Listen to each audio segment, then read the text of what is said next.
மன்னார் மாவட்டத்தில் சவுத் பார் தொடக்கம் தாழ்வுபாடு உட்பட பல்வேறு கடற்கரையோர பகுதிகளில் நுண்ணிய பிளாஸ்டிக் போன்ற சிறிய அளவிலான உருண்டைகள் லட்சக்கணக்கில் கரை ஒதுங்கியுள்ளது. முன்னதாக இலங்கை கடற்பரப்பில் பற்றி எறிந்த எவர்கிரீன் கப்பலில் இருந்து வெளியேறிய அதே போன்ற வடிவுடைய பொருளே மேற்படி தொடர்ச்சியாக கரை ஒதுங்கி வருகிறது.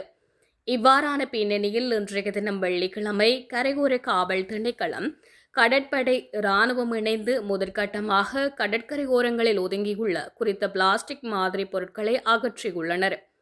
குறிப்பாக கடற்கரை ஓரங்களில் லட்சக்கணக்கில் இவ்வாறான ஆபத்தை ஏற்படுத்தக்கூடிய நுண்ணிய பொருட்கள் காணப்படுகின்றமையினால் முழுமையாக குறித்த பொருட்களை அகற்ற முடியாத நிலை காணப்படுகின்றமை குறிப்பிடத்தக்கது.